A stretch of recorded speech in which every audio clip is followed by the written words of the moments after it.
পুজোয় সবাই সেজে ওঠে, বাড়ি, রাস্তাঘাট, প্যান্ডেল। কিন্তু ভেবেছো কি সাইকেলটাকেও কি সাজানো যায় না? আমি একটু ইউনিক কিছু করার কথা ভাবলাম, তাই ঠিক করলাম আমার সাইকেলটাই হবে ক্যানভাস।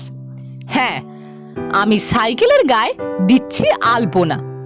আলপনা মানেই আমাদের ঐতিহ্য, আমাদের সংস্কৃতি। সাধারণত আমরা আলপনা দেখি মাটিতে বা ঘরের দেওয়ালে, কিন্তু সাইকেলের গায়ে যখন সাদা রঙে আলপনার ছোঁয়া পড়ল, তখন সেটা একেবারে নতুন একটা রূপ নিল। প্রতিটি বাঁক, প্রতিটি নকশা যেন গল্প বলছে।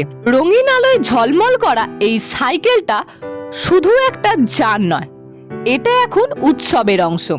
অনেকে বলে পুজো মানে শুধু প্যান্ডেল বা ঠাকুর দেখা, কিন্তু আমি চাইছিলাম একটু অন্যরকম আনন্দ ছড়াতে। তাই এই আলপনা সাইকেলে।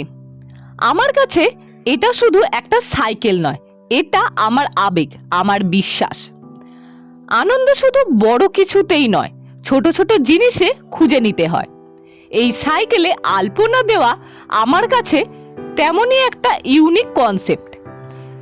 এখন আমি তোমাদেরকে জিজ্ঞাসা করছি, এই আলপনা দেওয়া সাইকেলটা তোমাদের কেমন লাগলো? কেমন লাগলো এই নতুন ভাবনা? তোমরা চাইলে আমায় জানাতে পারো। তোমাদের মতামত আমার কাছে খুবই দামি। আর একটা কথা, আমরা প্রায় দেখি গাড়ির ওপর বা বাইকের ওপর অনেকে ফেসবুক, ইউটিউবের লোগো লাগায়। আমারও ইচ্ছা ছিল কোনো একদিন যখন বড় গাড়ি হবে তখন নিজের লোগো সেখানে লাগাবো। ভাবিনি কখনো যে সেই লোগো আমি সাইকেলের গায়ে আঁকবো।